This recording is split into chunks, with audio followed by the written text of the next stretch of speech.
I'm not sure if you can answer this, but do you know how many shots were fired by him and how many shots he could have fired, what he was capable of doing? Well, the best, I can't give you the exact number, but it was well over 1,000 from the room, and he had access to, I believe it was over 4,000 more rounds. So he had the ability to do a lot more harm.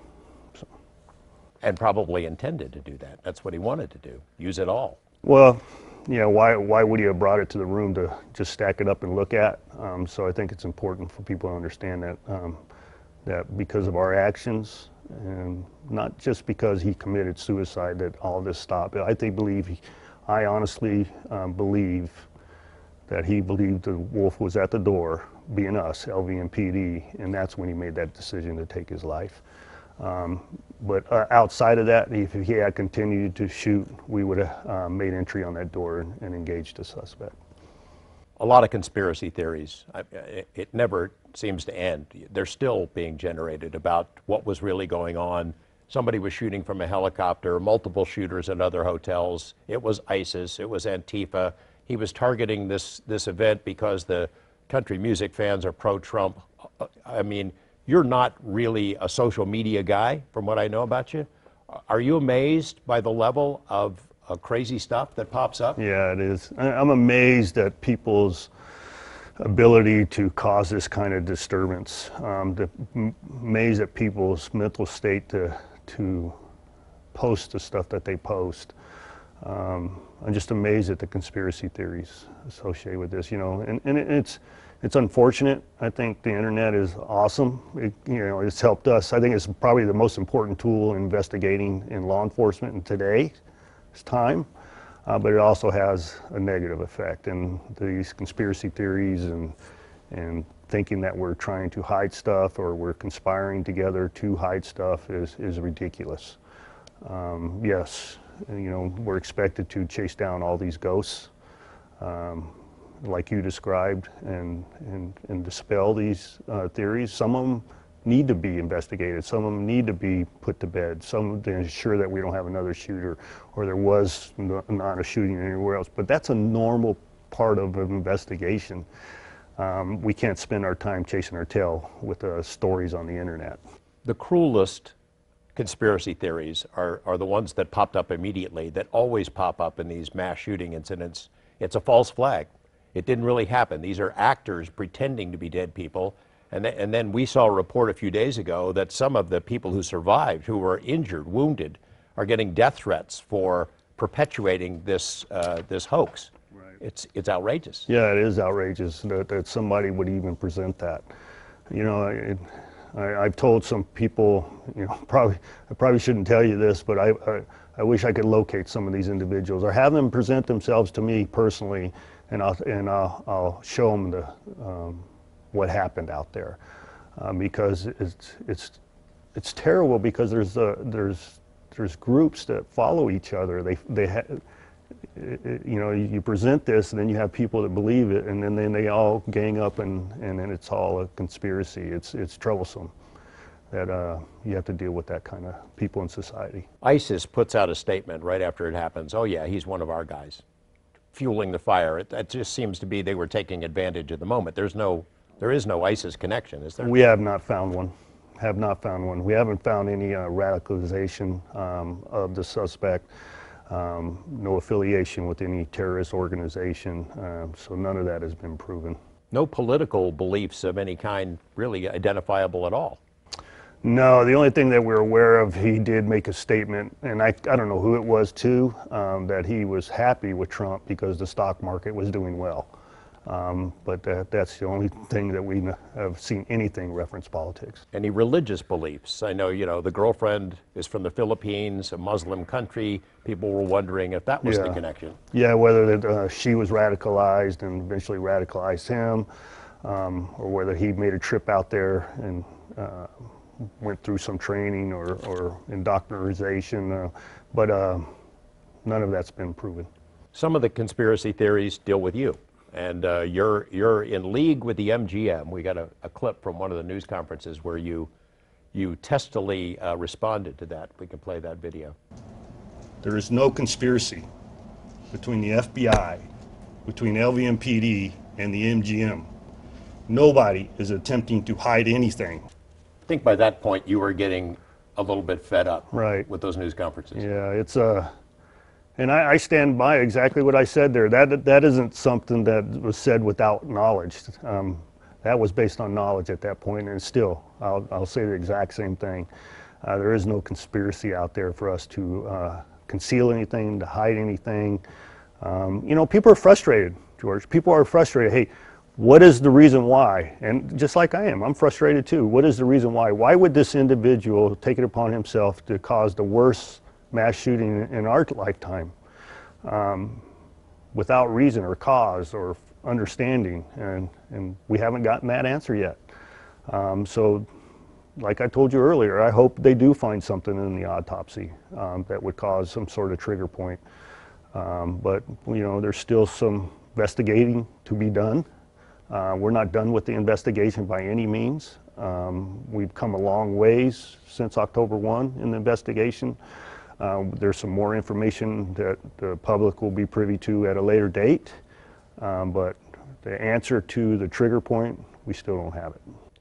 One of the conspiracy points being raised about you is that you were in league with MGM because they bankrolled your campaign, which anybody who covers local politics would know how inaccurate that might be. Yeah, that is inaccurate. The MGM, nor did anybody, any casino industry bankroll my campaign.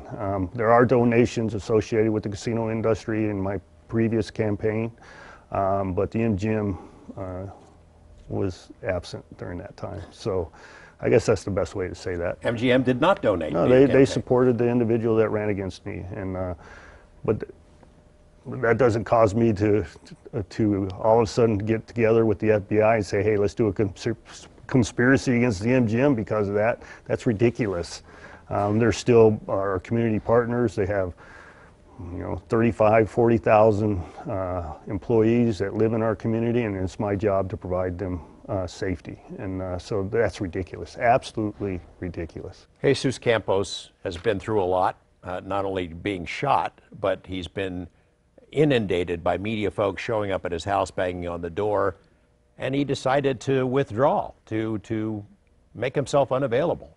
That has spawned its own series of conspiracy theories. Can you address that? I think if I was Jesus Campos, I would have done the exact same thing. He's doing his job. He did everything that he was supposed to do, and he's getting hounded for it. And some people embrace celebrity, most of us don't. And in this case, he's made a decision to sequester himself with the assistance of the MGM, and I think that's understandable. So no, there's no conspiracy. Nobody has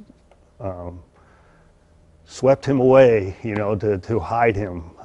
None of that is occurring. It's just that he respects his privacy, and I think everybody else should.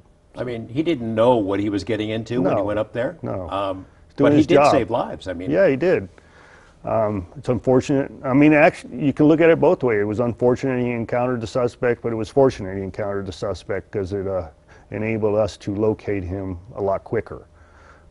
So you can look at it both ways. The suspect's hard drive was missing, I guess, from the computer that was in the room? Yeah, one of them in the room. What do you make of that then? We don't know when it was removed. A lot of theories out there, conspiracy, whatever it was, it has all the evidence associated with that trigger point we're looking for or the reasons why. We don't know that. We don't know when it was removed. It was not, the hard drive was not located in the room, but we may never know where that hard drive is. It could have been removed years ago. It could have been removed in close proximity of the shooting. It could have been removed while he was in the room. We don't know that, but it was not available. Could you assess the state of the investigation regarding electronic evidence? I mean, there's security cameras all over the place. We hear it every day. Why hasn't the security camera video been released, you know, from private Mandalay Bay cameras? Which security camera? There are security cameras in the casino that would track his movements in the days leading up to this event. Was he meeting with any other people? Is all that We stuff? have all that. Yeah, we have all that, and it's all been evaluated. You don't release it because you're still investigating. I mean, could you imagine the terabytes of information we received, you know, trying to track down this individual's life? So that takes some time. But I'd be comfortable giving you a percentage. Approximately 90 to 95% of it is done.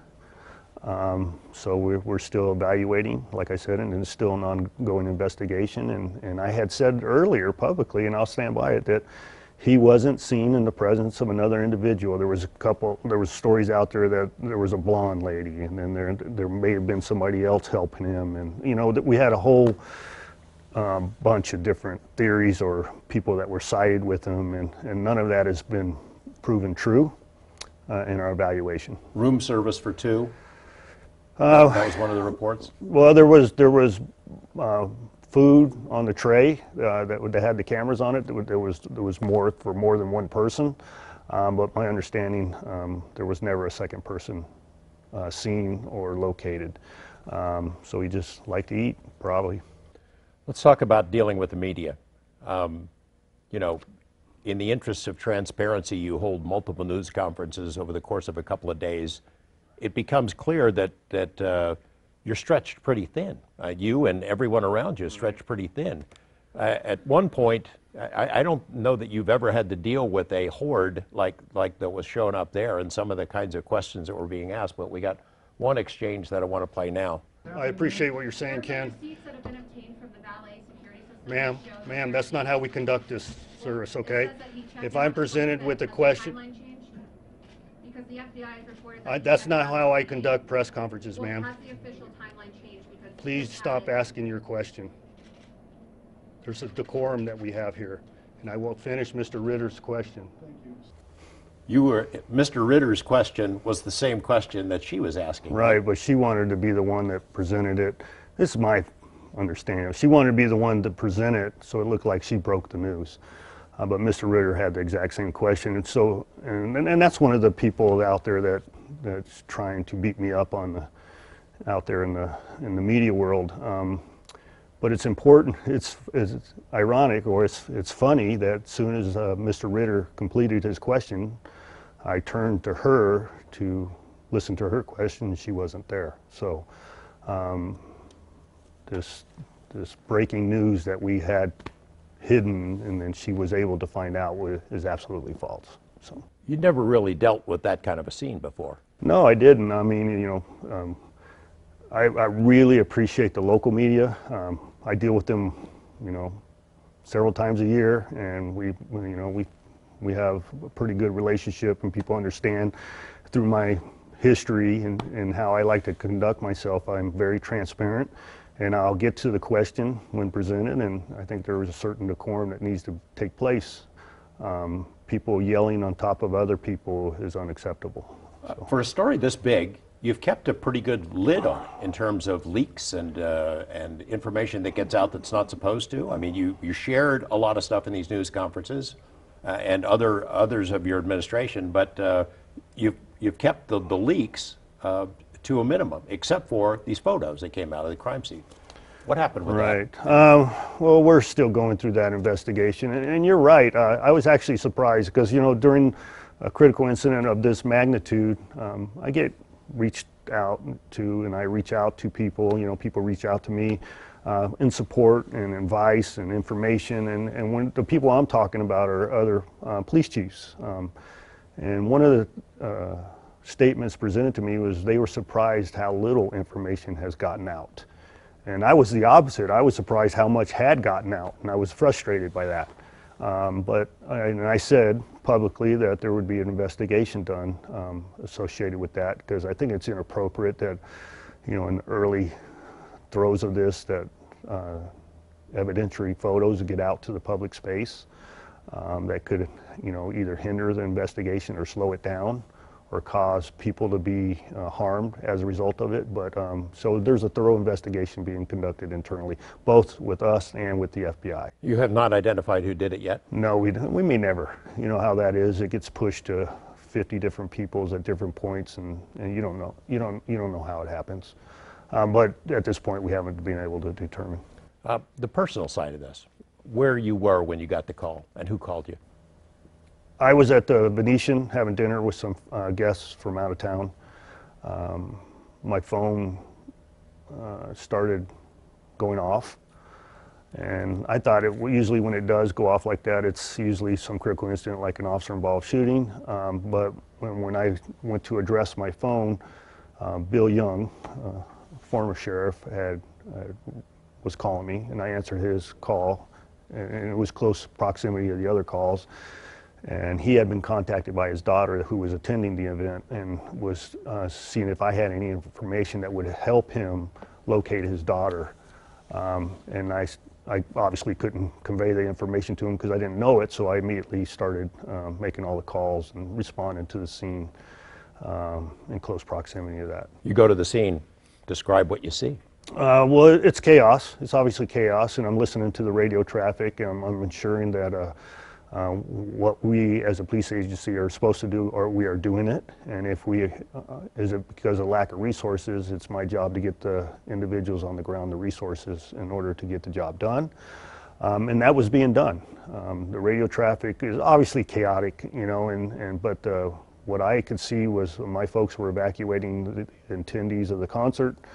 I was listening to the command structure being set up. And the individuals associated with that command structure were being identified and put in place.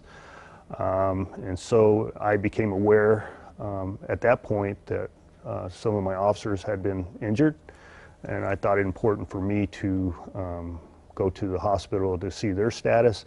Additionally, now keep in mind, by the time I get there, there's not an active shooter. Now it's a point of rendering aid and getting resources to bear to help with the injured individual. So I engaged in a conversation with the undersheriff. He's making his way over to the scene also, and then I dispatched or redirected myself to the hospital. Chaos at the hospital. I would have been no help there. But where I could be helped is back at the headquarters with the command center that was being stood up in order to get all the resources we needed to get the injured and ensure there was no other shooter. The investigation, start the investigation and get to everything to where it should be. As you're at the site of the shooting, did you see evidence of the carnage? Did you? Yeah, I saw individuals that had lost their life. I saw individuals being ushered out of the venue to get to safety. I saw our officers giving direction. I saw, you know, private citizens giving direction and attempting to help people with medical issues. I saw triage. I saw avenues being open for medical vehicles to ingress, egress, emergency vehicles to ingress, egress, just like you would train and just like you would expect people to do, and that's exactly what was happening. You've been at this a long time, you've trained for this, but I mean, I can imagine that those images stay with you. Oh, they do, and that's the important piece, George, and I'm glad you brought that up because it's not about me, it's about the community and it's about the public safety individuals that were engaged in that incident. Now, what are the short-term and long-term effects of that? And it's important for us to have all the resources to bear for the public, to have the ability to reach out, and then it also has the ability for my officers to reach out, along with the firefighters, and along with the medical personnel. Everybody's got to have those resources to ensure that you deal with any long-term effects. How much did you sleep that week? None. I can honestly say I probably got about 2 hours in a week.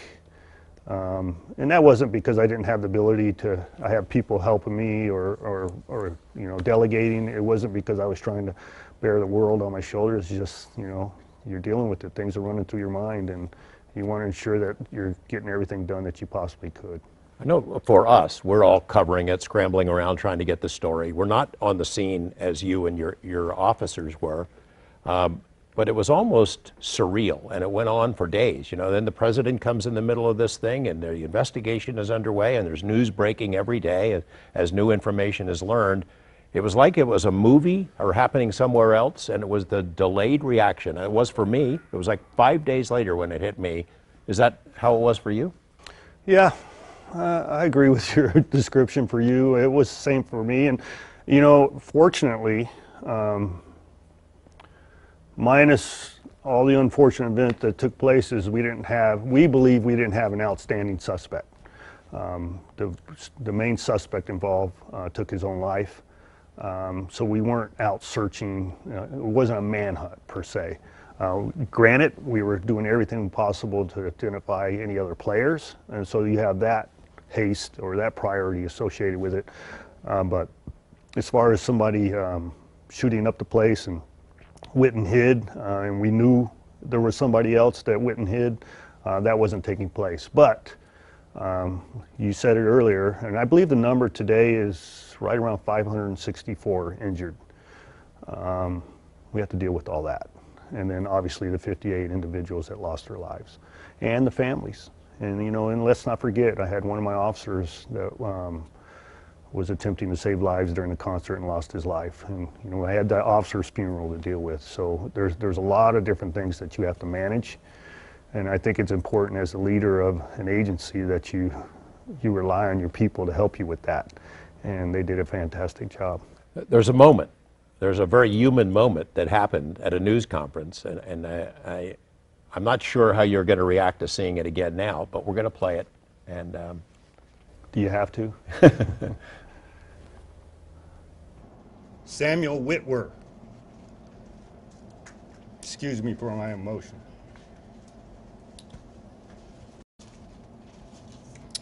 So at this point, I want to thank the community.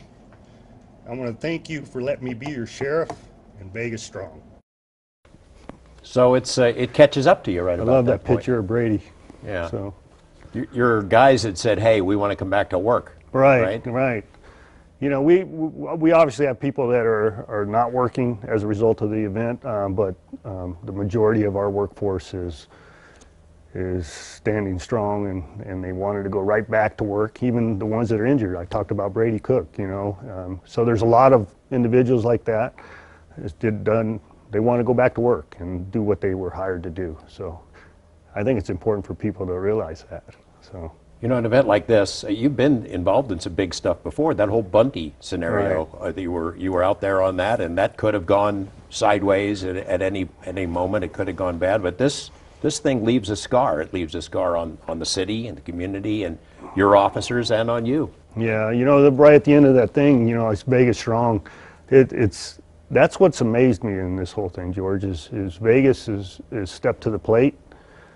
Granted, you know, we are a tourist-driven economy, but I think let's remove ourselves from that and talk about the community, you know, how they've stood to the plate and they want to help in every way possible, and how we've come together as a community during a tragic event. It'd be very easy for people to say, you know, this is a big mess, and start to place blame on 100 different people associated with it, but they haven't. They come together, and they say it's important for us to come together as a community to show that resiliency. And I think it's important for you to broadcast that. I think it's outstanding how we came together as a community. You know, you're the sheriff. You're the top law enforcement professional in the state, and you're on television a lot. People see you and know you. Does this change how you are perceived? I asked the question in this context as I was out. I saw you at somewhere outside of work a week ago, and people are coming up and shaking your hand and patting you on the back and, hey, Sheriff, how you doing? And it seems like something changed. Yeah, I think, you know, it's I guess it's the power of the media. You know, you get out there and then people start to recognize you. But you know what's really changed is people thanking me and my police officers. You know, I said, hey, unfortunately, I'm the face out there. But it wasn't just me that did it. It was everybody associated with my police department, everybody associated with the rest of public safety and the medical community. But they're showing their appreciation for what we did. Like I said, I think we saved thousands of lives by our actions and how we handled it after the fact, how we ensured that people got medical aid, and how we've done follow-up with individuals, ensure they're getting all the resources they need, getting their personal property back, and then legal aid being stood up for the people that can't afford it, and everything that goes along in the short and long term of a critical incident. It's amazing how the communities come together.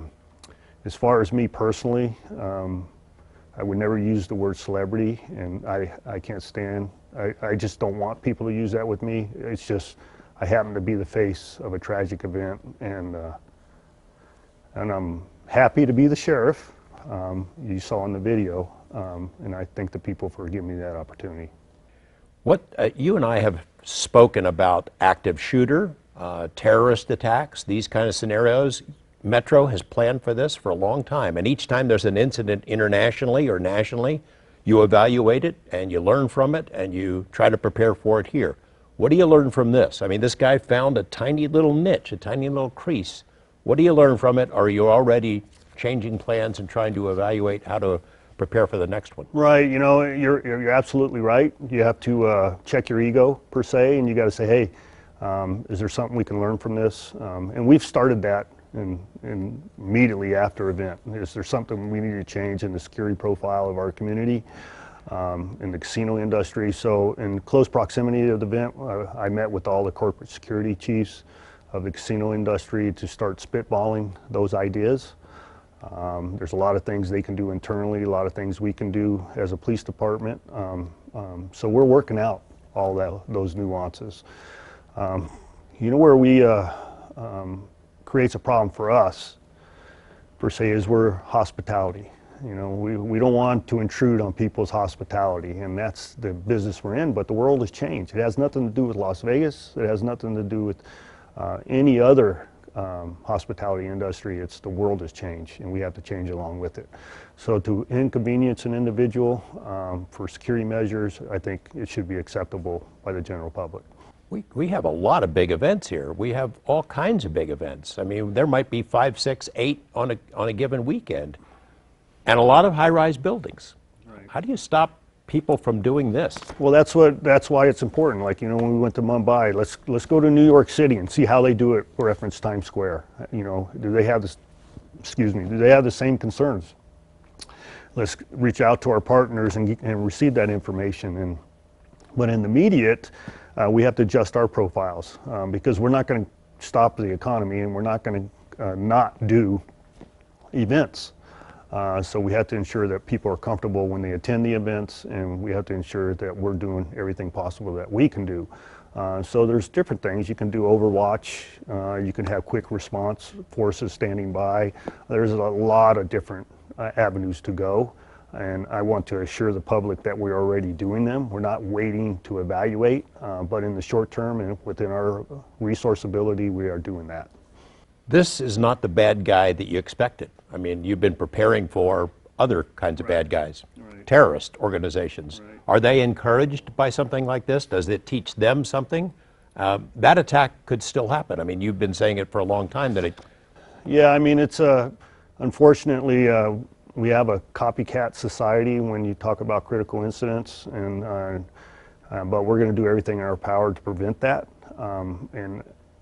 We pray to God it doesn't ever happen here again, nor anywhere other jurisdiction. It doesn't happen. That we put the systems in place to stop it, and if it does occur, that we're immediate in response to it. So you can what if to the cows come home, George, and it's important for us to try and what if every scenario. And this was a scenario that we hadn't envisioned, and now it's in our repertoire as far as responding to it. You know, you've been making the argument, your predecessors have been making the argument to the federal government, we're an international dateline, we are a target for a variety of reasons. Sometimes that falls on deaf ears. Any progress now that it's happened and saying, hey, we need help here? Yeah, I would anticipate the help is coming. You know, the government in the short term provided financial help to address the overtime issue, but in the long term, can we target harden our community with the assistance of the federal government? That's been a continual argument with them. We feel that we were a priority target for people that want to cause harm, and so the monetary assistance to bring resources were always questioned. In other words, are we being funded at the appropriate level? So that formula has been discussed. We've been discussing it, and it's ongoing, but I think the priority is going to raise. on the heels of this event. So the ground has shifted a little bit on that issue. Yes, and I believe so, and hopefully they're listening to what I'm saying. The idea of a lone wolf, we've also discussed that. An active shooter, a lone wolf, somebody committed to it who does not mind dying, that threat is going to remain. That's always going to remain. I believe that'll always remain, and it's probably the most difficult one to prevent, because you don't know what's salient point happened in somebody's life that caused them, or the trigger, or mental disease, or anything. But what we do rely on is the public to help us that, because we can't be everywhere all the time, and it requires the assistance of the public to help us identify these individuals and ensure that we do follow up with that information. The concern was about the economic engine of the state, the Strip. What would happen if an active shooter situation erupted there? The economy could collapse. The economy didn't collapse. No.